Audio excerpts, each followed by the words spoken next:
everyone, welcome to Sellers 2020. And I'm super excited to have you here. And I hope all of you are doing fine today. So, my name is Fadli, and I will be your host for today's session. Today's session will be more interesting as there have two speakers in this session. So, as for today, our speaker will be covering on the topic of empowering parents to increase literacy at home. So, without further ado, I would like to invite our charming speaker, Mr. Darrel, and our pretty speaker, Miss Dayana, to deliver their speech. Okay, Mr. Darrel and Miss Dayana, the stage is yours. Hello, good afternoon, everyone. Welcome to our slot. I'm Darrel Wong, an English teacher from SK Limpaki Limbang Sarawak, currently serving at the 5th year. You may address me as Cikgu Darrel throughout the whole session if you want. I have no problem with that. And sitting beside me, I would also like to introduce to you one of my comrades, as well as another speaker for today's slot, Miss Dayana Binti Nayan, an officer from PPT Limbang. So before we get into deeper of our presentation, I would just like to share a little bit story on how our program PARP is initiated. I still remember back in 2018, I was given a class of year 6 students, and the class size was around 26 students. The problem is, among my 26 students, the ratio is actually quite far away. Out of 10 students, I have at least 8 to 9 students who are from below average proficiency background. Therefore, I try to improve my teaching strategy, my teaching concept, as well as classroom management skills. It did really boost a little bit of my students' performance. However, it did not meet to my expectation. So I was frustrated. I went to consult Miss Dayana. That time she was the district English language officer. So I went to seek for advice and we discussed, and we realized that my school has not ever conducted any academical program with parents. So that was the first factor. Another was that when we looked through our paper one, we realized that students were not able to comprehend. It's due to the reason of they could not read their text fluently. So Miss Diana suggested, she said, Darrel, why don't we just create a program that involves parents at the same time it can practice students to read on based on their fluency. So we came up with a mind map, then we started our program. And here, today we managed to implement this PARP, Parents as Reading Partner Program, Empowering Literacy at Home. So now I'm going to pass the floor to Miss Dayana to describe more and in more detailed way about how we actually implement this PARP in SK Limpaki. Miss Dayana, please.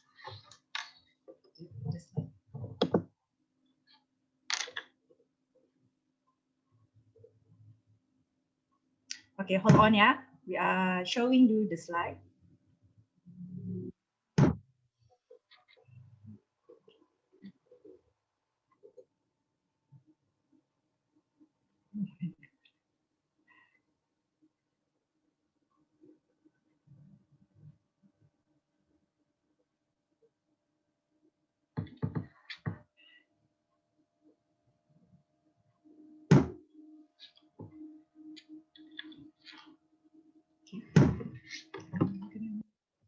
All right, so for the first part of our presentation, you will be hearing from me.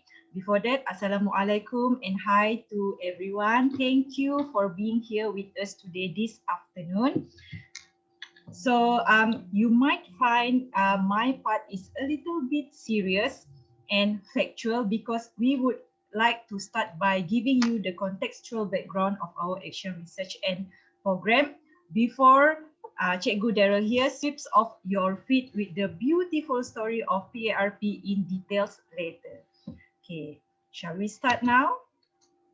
So firstly, I would like to highlight to you these 4 areas.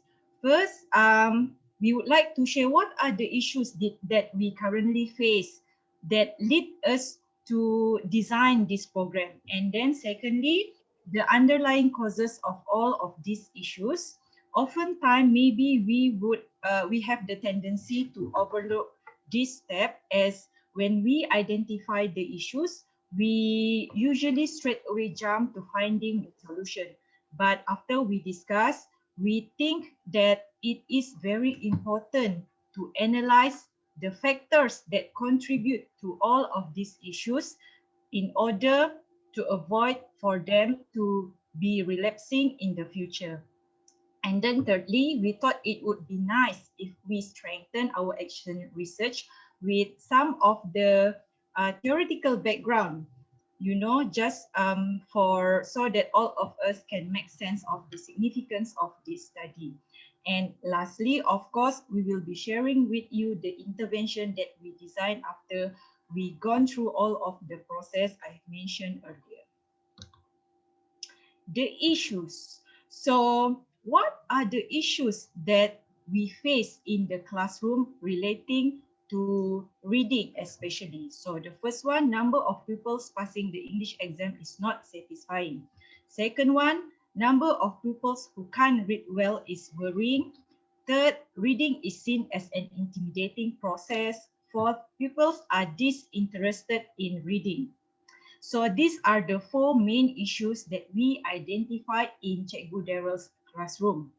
So are all these issues sound familiar to you? Do you also experience this kind of issue in your classroom?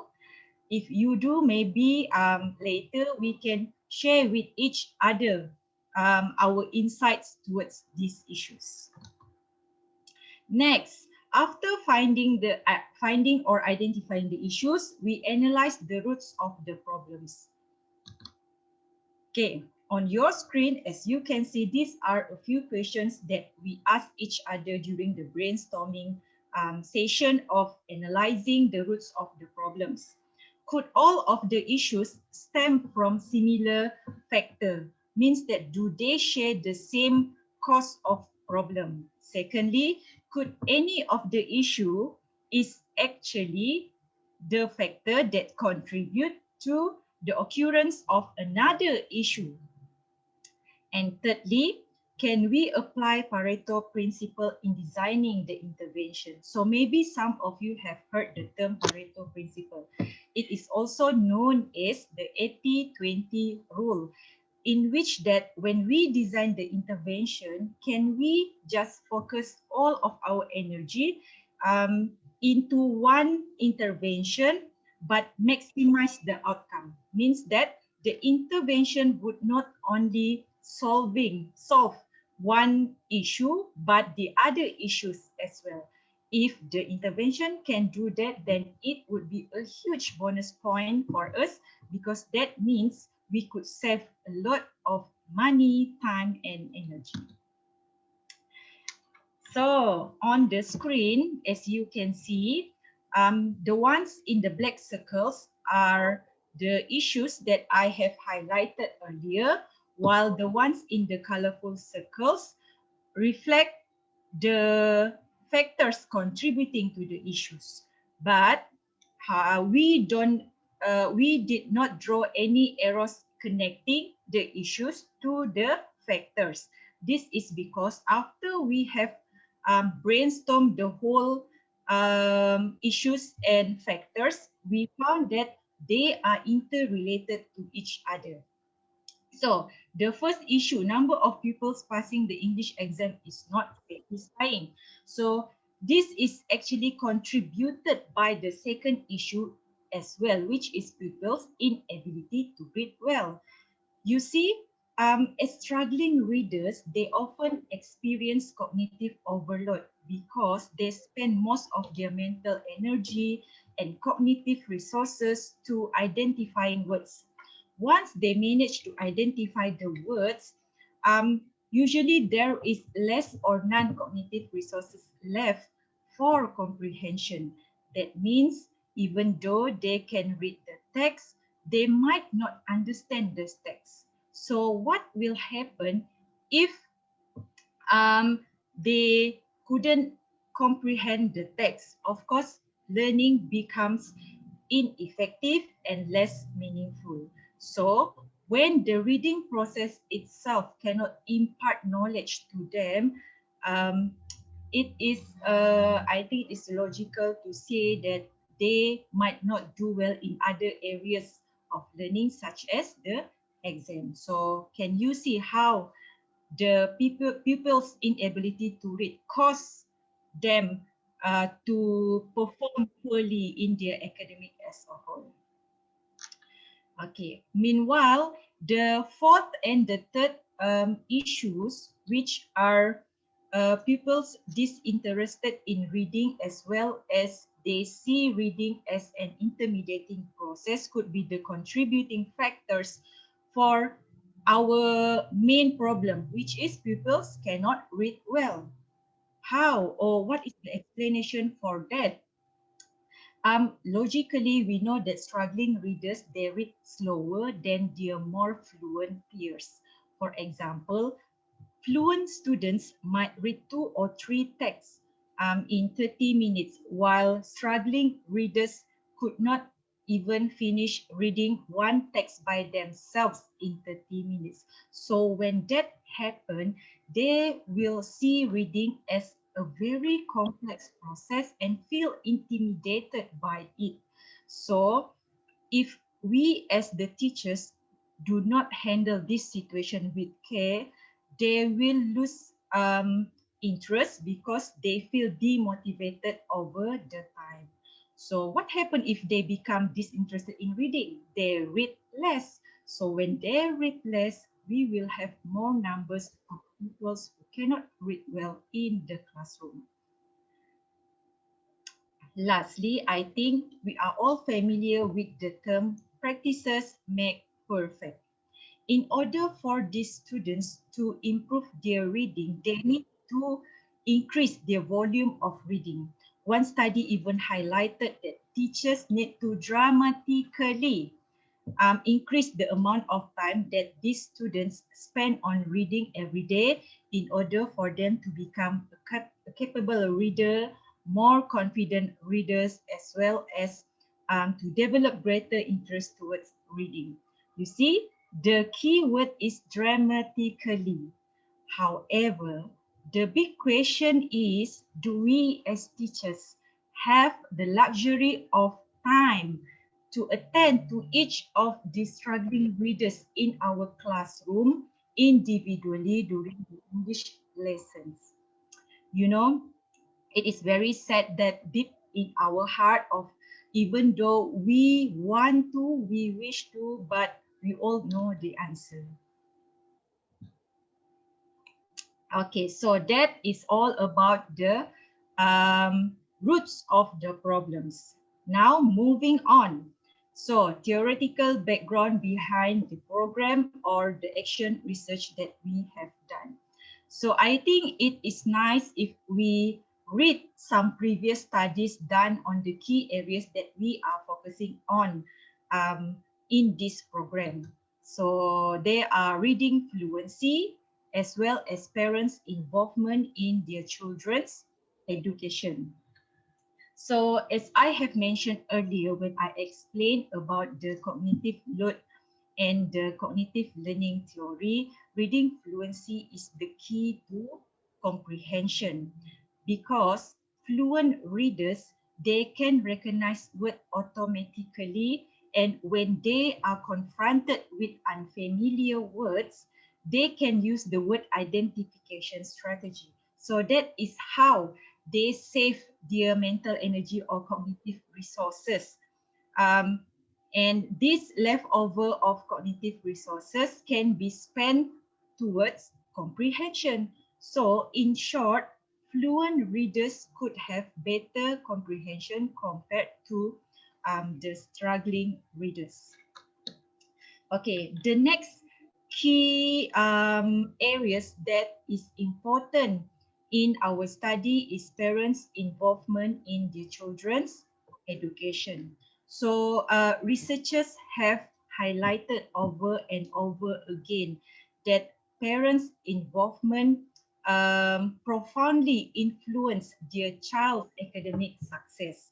However, when we talk about parents, of course, we know that they would have different views on their role in assisting their children at home, especially in literacy. We found that some would be very willing to be involved. Some would feel very reluctant and inadequate. So all of these feelings are actually contributed by their own school experiences, cultural differences, as well as their ability to read and write in English. So it is our role as the teachers to, establish these collaborative relationships with the parents so that we can work closely with them, and most importantly, we can fulfill their children's needs in academic effectively. So after all the heavy discussion, a lot of thinking process to do, here comes the designing intervention part. So in your screen, you can see a few questions that we raised during the discussion, and we use these questions to guide us in designing the intervention. First one, how can we create more out of class reading opportunities? Remember, we have asked ourselves questions just now that we don't have the luxury of time to attend to each of these struggling readers individually in our classroom. So the intervention is we need to create more out of class reading opportunities with them. How do we create the out of class reading opportunities? Okay, the first thing that pop up in our mind is we need to create opportunities for them to read at home. When we talk about home, who are the key person that we should involve? Of course, the parents. So if we involve the parents, how can they come into play? When we talk about the parents' involvement also, we need to consider whether these parents are well equipped to assist their children. And if the answer is no, how can we help to prepare these parents to assist their children with the reading at home? And also, when designing the intervention, remember the Pareto principle. Can we kill two birds with one stone? Yes, we are aiming to improve the students' fluency. But at the same time, how can we tweak the program so that we can improve their vocabulary and maybe writing as well? And lastly, because we involve the parents as the key person in this program, how can we monitor the whole process? Tada! So with that, after having all the discussion, then this is the program that we came up with, Parents as Reading Partners program. So I'm going to share with you only briefly for this program, because later Cikgu Darrel will bring you on the journey of PARP in details, and you would feel like you were there during the program. So for this, I will explain for other participants how is it carried out, how do we prepare for it, how do we monitor the program, how do we track pupils' progress, what are the output and outcomes that we aspire to, and what are the indicators of success of this program. Okay, I shall start my explanation with a short video. Okay, let's see the video.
Okay, so this is the first day of our program. Parents as reading partners. I have finished setting up reading and we're waiting for the time to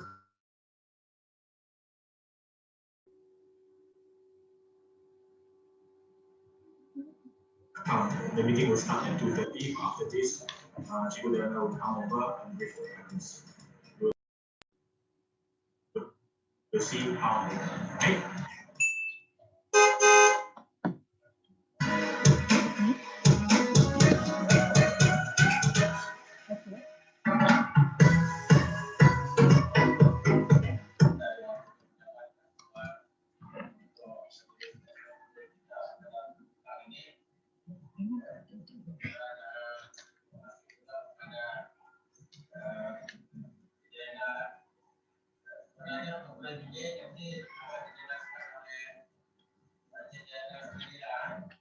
We are going to do parents as student partners program. It's a joint program between Binti and SK Binti. After with SK Binti, they mentioned that the issue is they don't have enough English coach. We think that there is a promising cooperation between parents and the school. Just that the school doesn't have enough courage to start any project with the parents because they're afraid that the project will fail and it will waste everyone's time. So we come up with this project, parents as reading partners for their children, because we believe that it is very important to instill the reading habit among children. If we want to improve, especially their fluency, and so this is a support program for the district's KPI, which is we aim for the year 5 pupils to read at least 12 texts per year. So with this program, it will be going on for 12 weeks. So the pupils will read 12 texts, and that means we have already achieved the district's KPI.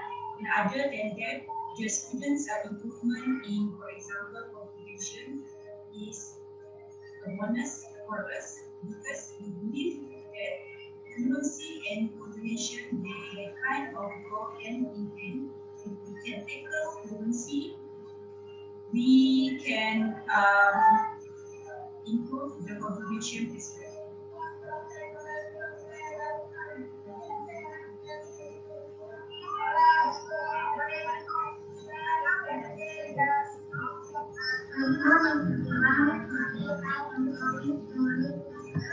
My mother was thinking stuff because Yusuf, my elder brother, was with his school experiment, and I was sitting in the sofa in the living room with the castle in the air.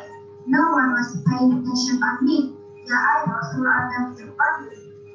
Later in the afternoon, everyone stopped doing their work because they were happy.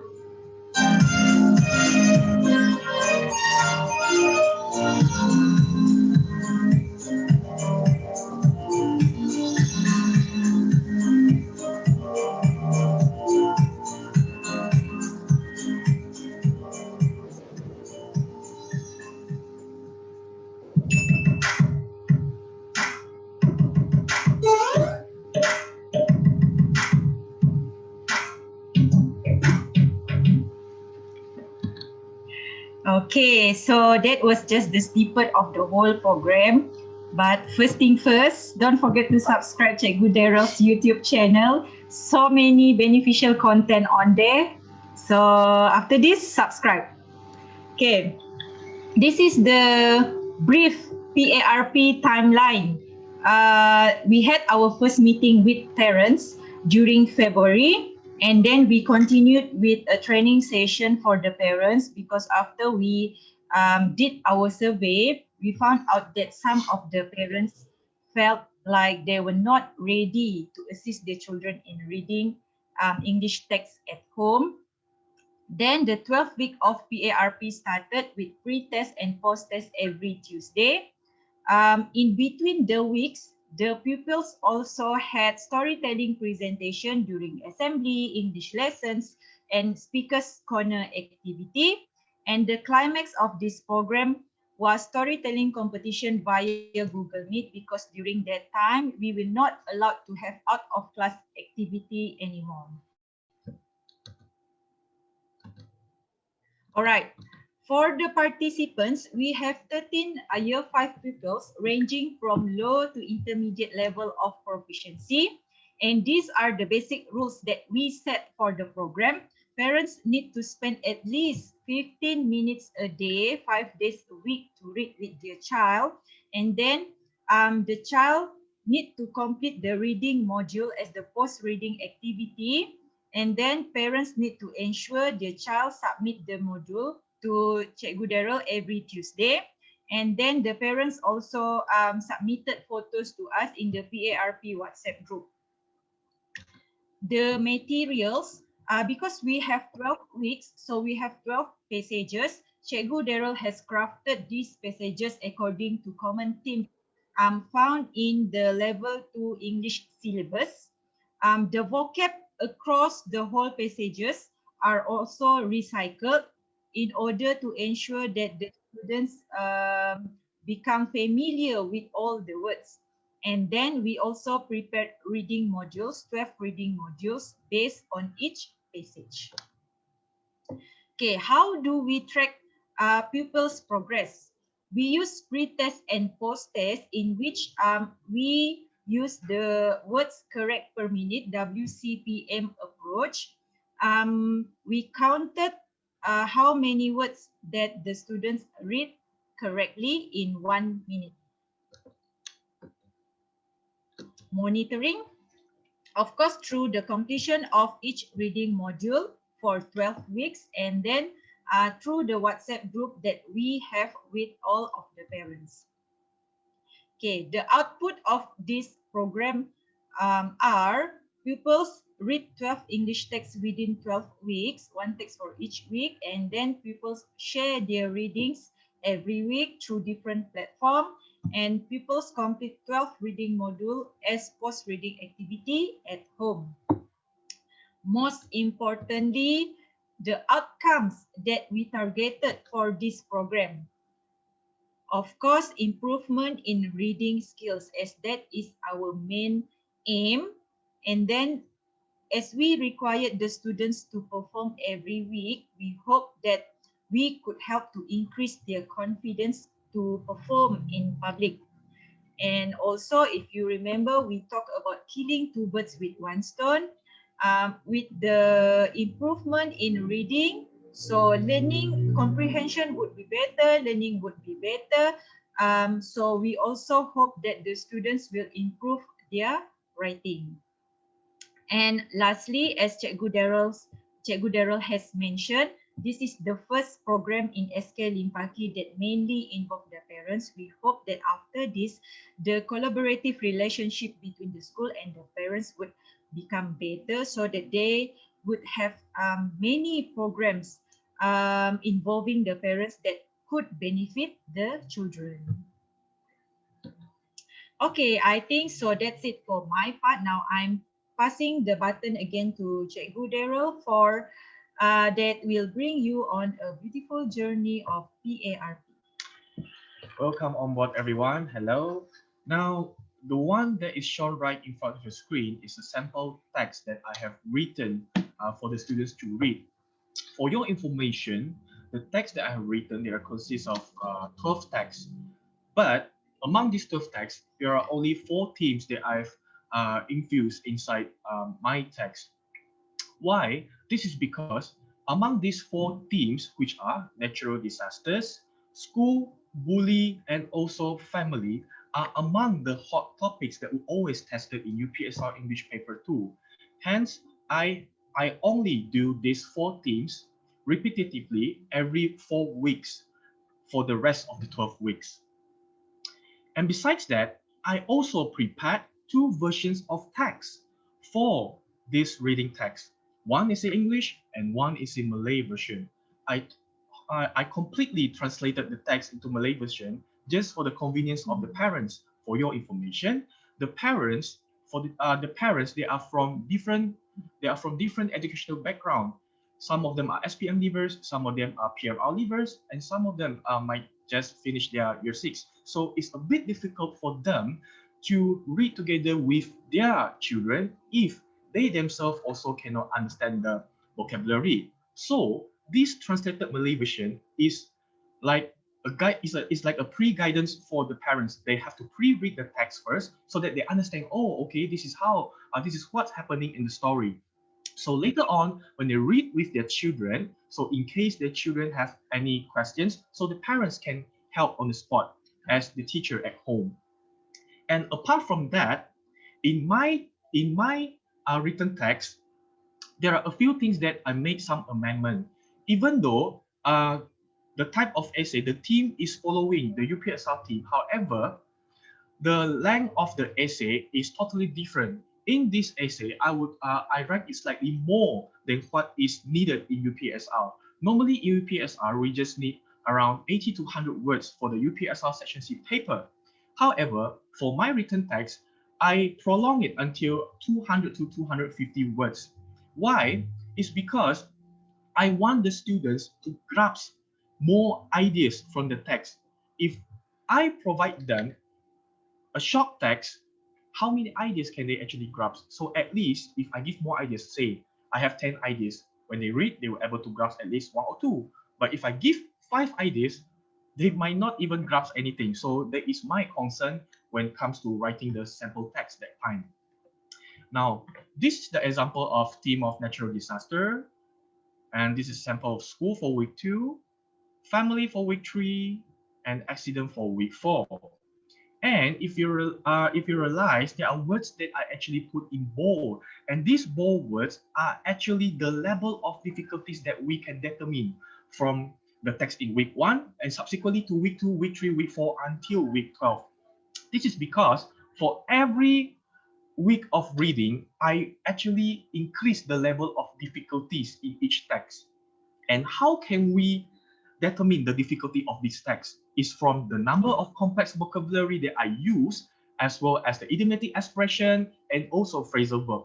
And it could be in the sense of sentence structure, because somehow we need to expose more to the upper primary students, not only using simple and compound sentences, but also complex sentences. This is week 3, 4. So you can see actually the number of the bold words increases through weeks. This is the reading module, like what Cikgu Dayana mentioned earlier. The one at your left side is actually a simple module exercise for the students to do after they have completed reading each text for each week. Until here, you might question, Cikgu, how come you only post 3 comprehension questions for the text? Well, we don't want to steer ourselves too far away from our focus of our research, when our main focus was about fluency, and we believe that when students can read fluently, they will be able to achieve the byproducts such as comprehending and also writing. That is why we only poses a few simple questions, and if the students can answer, it already means that they can comprehend the text. Because don't forget, the background of our students, they are from below average and also average students. And at your right, it is a checklist. A checklist not for the pupils to fill in, but for the parents to fill in. Now, this checklist is very effective. Why? Because whenever the parents read the text with the student, with their child, the parent will actually test their child first. Take it for example, Miss Dayana is my child. I'm the father. I said, okay, Dayana, what's the meaning of moody? So Dayana has to respond to me, either in English or in BM, whatsoever, as long as she or he is able to convey the meaning of that word. And if she is able to convey the meaning, then the parent will have a tick, will put a tick on the checklist. Well, we don't make it compulsory for the students to tick, or for the parents to tick all the words. I mean, to ensure that this particular child, you must have remembered the meaning of all these words. No, we don't make it compulsory, but we encourage. As the more they can master, the better. These are the process, the cycle that we made for pre and post test session. Now, how do we conduct this pre and post test session? For your information, because week 1 is the beginning of the program, so we only conduct the pre-test for it. But in week 2 and the subsequent week, we will always do the post-test for the previous week and the pre-test for the current week.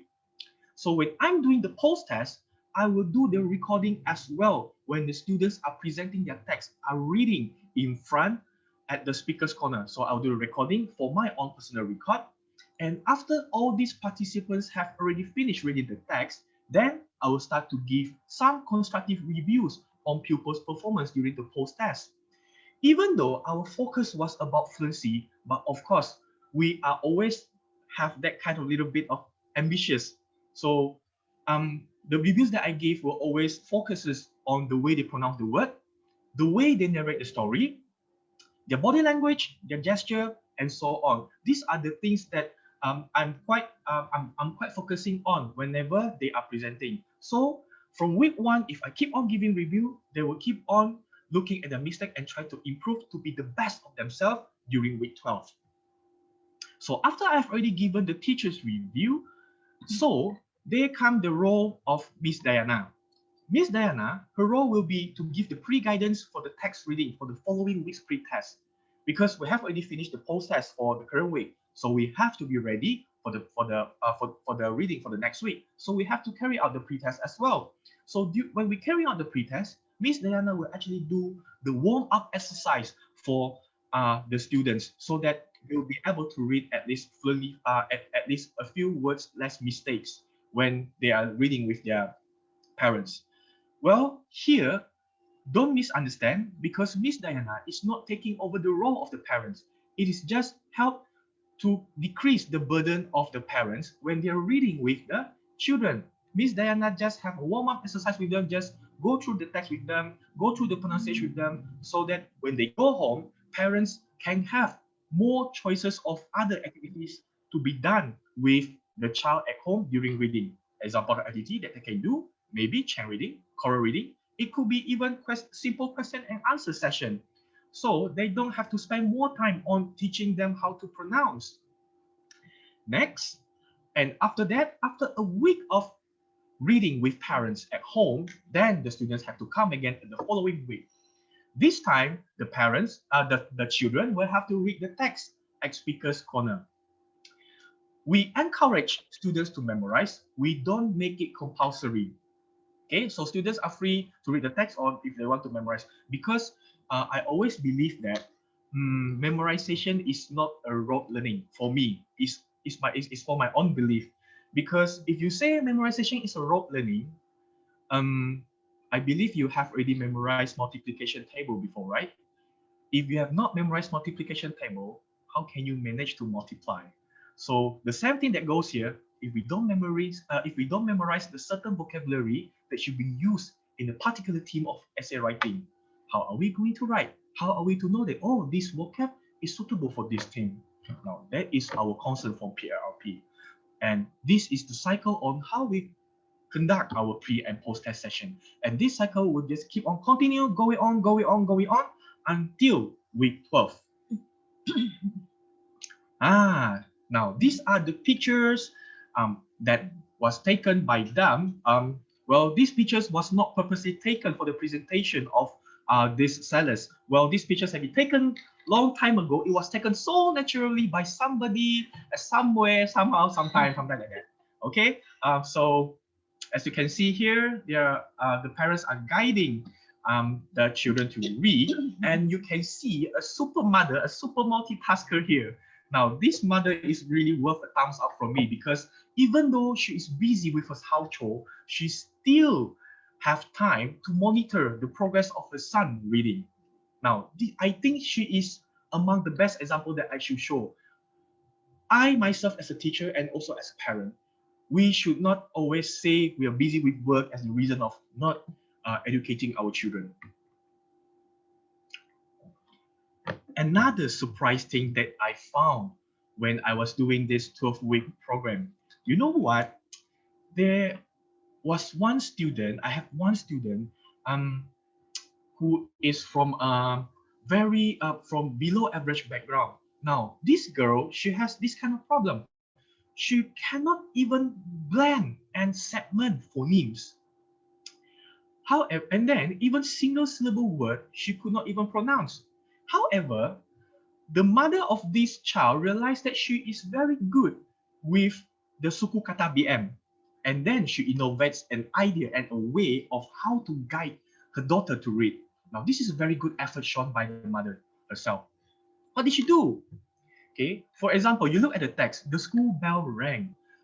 As I said, the child cannot even pronounce a single syllable word, so it is a bit difficult for them to pronounce the word, for her to pronounce the word the. So the mother wants her to understand how to pronounce the word, so she put de, the. This is obviously is in BM school kata. So when the mother has already placed the BM school kata on the words that the children cannot pronounce on the English word, then it starts to become fluently as she reads the suku kata BM. And of course, you might question, since you said she cannot even pronounce single syllable word, how about other words on the text? Well, this girl is very special. If this word, she always hear it, okay, in her memory, so she'll be able to pronounce it. But she doesn't realize it. Oh, so actually this word, the sound is made from this phoneme and that phoneme, it combines together, be like that. No, she doesn't even understand about the concept of phonemes. She was one of the Linux students of mine from year 1 until year 3. Even in year 3, she also didn't manage to pass. However, the effort is there. We always help her, and that is why today we came up with this PRLP. We use the power of the parents to empower the literacy at home and help these students to boost the performance that they think they couldn't. Now, these are the pictures of the storytelling when we did it after the 12 weeks of reading program. At first, this storytelling competition was not a part of our decision of our planning because at first we were just thinking of doing action research from week 1 until week 12, and after 12 weeks of recording, and that's it. So we will start to analyze the data. I feel not satisfied with that, so I went to meet Miss Dayana again. I said, Kak, why not we just try to make something wow at the end of this program? Then she asked me, what is it? Why not we do a storytelling competition? I said. So this storytelling competition, the one that I held in school, is more or less like the one we held during the English Carnival. We have storytelling at the first session, and then we also have impromptu speech at the second session. I did it more or less like that, just that I did a little bit of amendment and also adjustment for the competition. And what is it? Let's see. These are among the pictures. And pop quiz. I want to ask, can you even guess which students here that I display are from below average students? If you look at the way they present, if you look at the facial expression, who are those actually are from below average and also average? Maybe you can comment to me at the chat box below. Okay, so this is the question and answer session with the judges on Google Meet. Like what I said earlier, we have 2 sessions during this competition. Supposedly, these 2 sessions should be conducted on the same day, but due to some issues about the pandemic, so we have to carry out the impromptu online on Google Meet. I invited the judges, as well as Miss Dayana, also one of the judges. So these students will be tested their understanding based on the questions posed by the judges. But these questions, it will be based on the text that the students have read. If the students were able to answer the question given by the judges based on the text, means that comprehending already happened. They already achieved comprehending. These are another examples of question and answer session.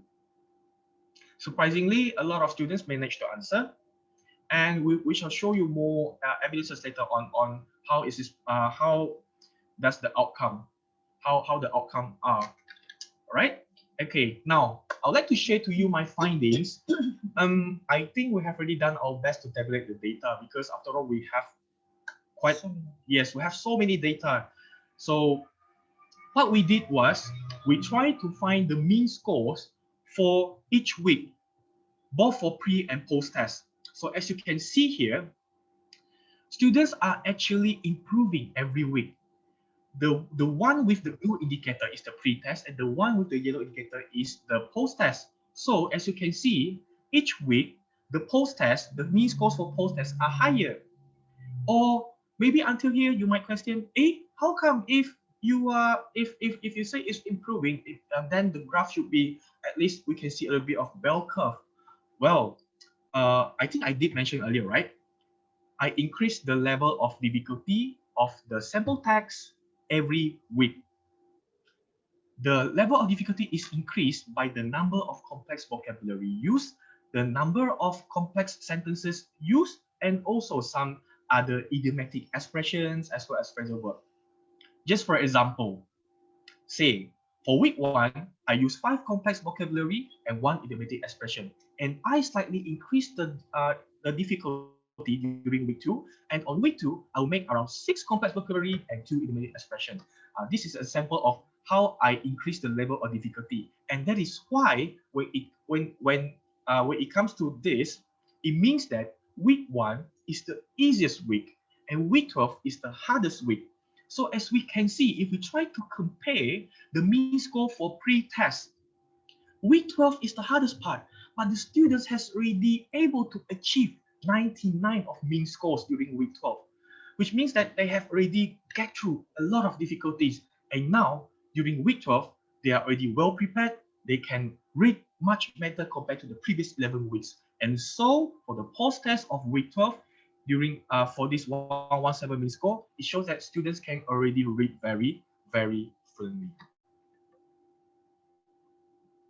Now, the evidence that I promised earlier, that I'm going to show you how did the students progress from week 1 until the actual day competition. Can you guess which one is actually the week 1 and which one is actually the actual day competition? The blue color or the yellow color? It's the blue color. Okay, now I'm going to display the blue color.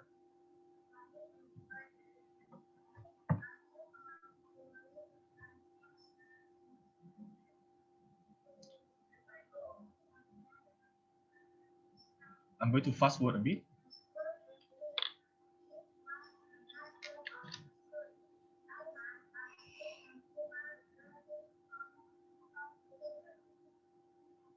Okay, this student is the student that I mentioned earlier, one of the below average students, and she could not even pronounce a single syllable word. But here, only during week 1, because the parent has made the effort of using the suku kata, hence she was able to read. But at this stage, she was not able to comprehend. She does not understand what she read. She only made the sound that was written in suku kata by her mother. But in actual day competition, let's see what the difference is. Good morning, everyone. I am Anna Batisha. I want to tell you about I'm trying for the Chinese New Year. It was Chinese New Year Eve. Tiffy was very excited to welcome Kitaka. Is it much clearer? You see, even though she broke up the text, she didn't even look at the text. She memorized, and you see the actions that she did. Okay, why can she did why could she do the action? Because she already comprehend the text, because she understand that is why action came out. And you see, when the way she present the story, she narrates it much better compared to week 1. There were pauses in between each word. She knows that, okay, when during this part I should make some pauses. So it seems that the performance that she did during actual day competition is more attractive compared to week 1. This is the effort given or made by the parents, not us teachers. I'm going to show you the next example. Now, this is another example of the below average student, just that he is slightly better than the previous student. Previous student, she could not able to even pronounce single syllable word. She has problem in blending and segmenting. This boy, little boy, he has also problem in blending and also segmenting, but then not to the extent that he could not even pronounce a single syllable word. he can pronounce up to 2-syllable word. But if it's 3 or more, he started to stutter. And let's see his performance at week 1.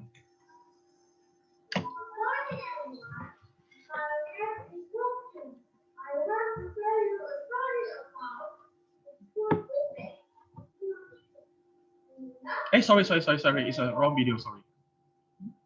Okay, this is the week 1.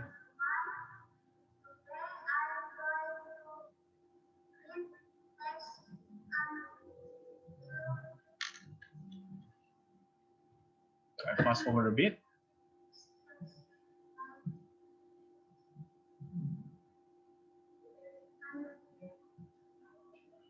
You see?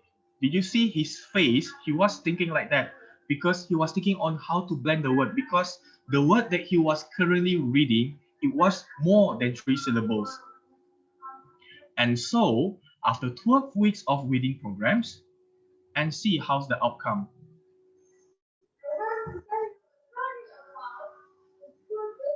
More confidence, clearer. You can even listen what he's talking about.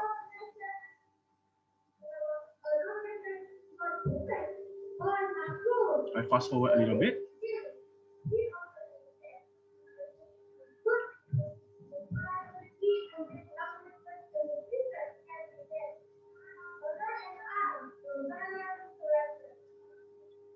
See the way he narrates the story, the kind of pronunciation, the intonation that he made, because he wants to attract audience to listen to his story. Now, this is something that we also unexpected when the parents can actually go this far to help the child in presenting the storytelling on the stage.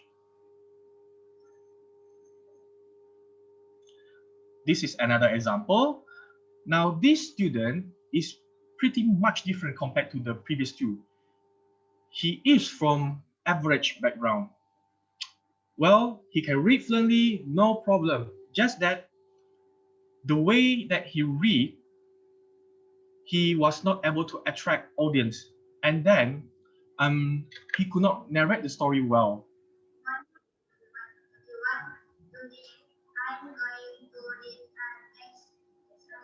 You see, he can read. He can say the things that he wants. But it was so boring, isn't it? He's just merely reading from the text, and then that's it. He doesn't even bother when to understand the text. And after 12 weeks, good morning, everyone. My name is Binti. Today, I'm going to tell you about myself. Much more confident.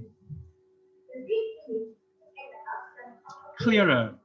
You see, he can even narrate the story well, do the action, means that he understands the meaning of the vocabulary that I put inside the text. Okay? This is one last thing that I would like to share. But before that, I would like to apologize first, because supposedly I should have shown you a sample written work before the implementation of this program. But since the school suddenly closed down, so I couldn't manage to get an exercise book from the students. So I only managed to snap this last time before the school closed.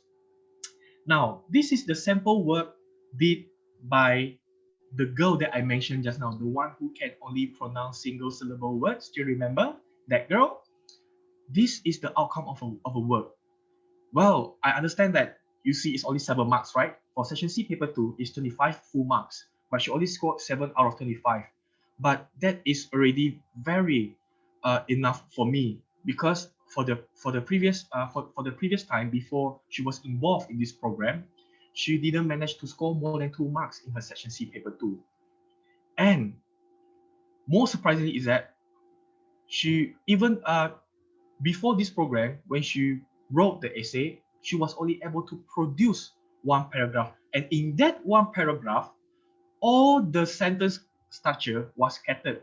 I cannot even understand the ideas that she conveyed. But here, you see, she was able to write in 3 paragraphs, even though there are a few grammatical mistakes, but she was trying to use the vocabulary that I put inside the text. For example, confessed, arrested, accidentally, she was trying to use. This girl actually memorized the words that I gave on the text, and she's trying her best to use it, and therefore she managed to get several marks from me.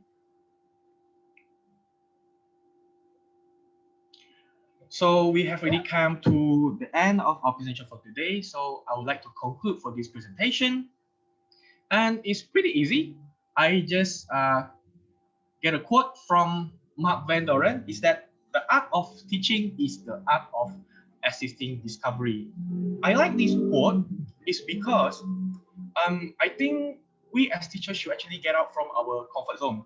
We don't be too obsessed with our teaching strategies, teaching approaches in the classroom. Instead, we should always try to be aware of the external factors that could affect the learning of the students. And PRP is already a very good example for myself in my current situation, because with the help of the parents, students actually discovered that they couldn't even believe they could get out from their comfort zone. They were from average and below average student, yet they were able to storytell in front of the audience on the stage. Well, be honest, frankly, right? Normally, when we choose representative of the students to send them for storytelling competition, we will always go for the best one, correct or not? But here, the one who are telling the story, they are all from below average and also average background. So they indirectly, the students was not aware that they have already unleashed the potential in themselves. Well, some people are just, they are born with talent, but these students, they are trained to have the talent. So I think as a teacher, we should also help the students, to assist them to have to make more discoveries on themselves in learning. So, Miss Dana, do you have anything that you want to top up? Okay. Such a meaningful quote to summarize our whole presentation. But what we are going to convey through our sharing is not primarily on the PARP itself, but you do you. There are endless methods, strategies in English language teaching, but deep in your heart, only you know your students well. So keep ourselves open to other people's opinions, suggestions, and comments. But I think we know what is the best way to help our children. We may take different road, different junction, but our destination is the same, for the betterment of our students. Not yet, please don't leave yet. We might have some time for a short Q&A session. So we will also check the chat box, just in case some of you ask questions through the chat box. It's okay if you feel shy to ask us right now. You may be in touch with us personally if you still have something to us, and it will be our pleasure to assist you. Okay. So is there any questions? Okay, we are reading the chat box. We are now looking at the chat box. If you have any questions, you can feel free to ask on the chat box, or you can just turn on your mic and ask us in person. Okay, maybe no question. Question. Chat box again. Okay, should I on? Oh, Done. no.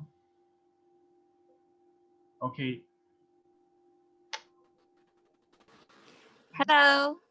Oh, Hello, Miss Diane, Mr. Darrel. Hi. Hi, thank you for the Hi, sharing. Poppy. Yes, I was just wondering, after I listened to the sharing, I was just wondering if you guys encounter parents, parents who are not supportive enough for the program that makes your program slow down or whatever. Just asking. Thank you. Going to answer that one? okay. Of course, we have parents that have been unsupportive. They have been reluctant to follow the program. But well, at first they really agreed to it. They really agreed to doing to get into this program. We asked for the parents who would like to volunteer at first, but the situation happened when the school was suddenly ordered to close down, and we have to halt our program. And the duration of the program being halt, supposedly it was on it should be 12 weeks, but during week 6 we halt it because of the pandemic as the reason. And for 6 months we didn't even do. We tried to carry it out online, but the parents were not cooperative. That was one of the issue that we faced during that time. And of course, once after once after school reopened, we, without hesitation, during the first day of the school reopened, we already started to continue the program again. And we buzzed all the parents. I called all the parents. I said, it's time for us to get back. Let us do this and let's bring this to success. Don't, like what the Malay proverb said, don't melepas batuk di tangga. I told them. Okay, the last question maybe. Last question. Okay, I think we have one more question here from Marianne. Do you guide the pupils during the... No, we Totally don't guide. parents. It was totally on parents. Okay, and even only during the exact of storytelling competition, we only just tell them, okay, you have to do this, to do this, to do this. That's it. Is there any more questions? Okay, no more. If there are no more questions, we have questions. We have questions. Okay, like what Miss Dayana said just now. I think we are going to have how many? 3. We have 3 questions to pose to you. And if you manage to answer this question, later on our staff from Master will contact you and give you a surprise gift if you manage to answer our questions correct. So how are they going to answer the question? They just switch on their mic or type. Is it? Which one do you prefer? The first one to type the answer. Okay, the first one to type the answer is the winner. All right. So get ready with your keyboard, and Miss Dayana is going to pose the first question. Okay, the first question is, name one of the learning theories that I have shared with you earlier. Again, Okay. repeat. Name one of the learning theories that I have shared with you earlier. Okay, type your answer now. The first one will be the winner.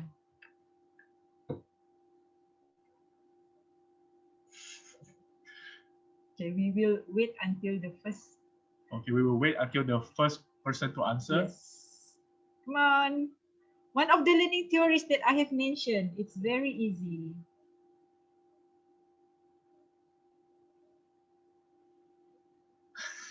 No question? Or is it the questions being too difficult? Or if you think your answer is too long to type, you can just straight away turn on your mic and voice it out. Yes.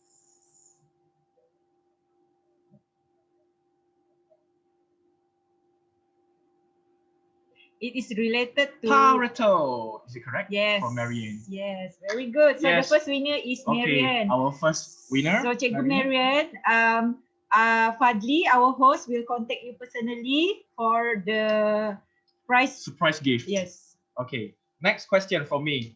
It's very, very easy. Just now I mentioned that my text consists of 4 themes. Now, what are the 4 themes? You can type or you can respond straight away to the mic. What are the 4 themes that I've made?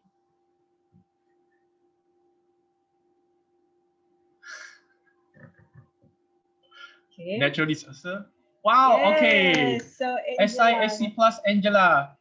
Thank you. You first. Family School Bully Natural Disasters. Okay. Congratulations. So take note, Fadli, the second winner is SISC plus Angela.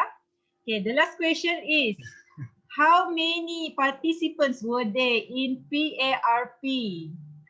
How many students did we involve? Very good. Famiza. Congratulations, Cikgu Famiza. Famiza, very Yes, good. Cikgu Famiza won it. They were 13 students. Yes, there were 13 students. So I think with that, we will pass this session over to the host again.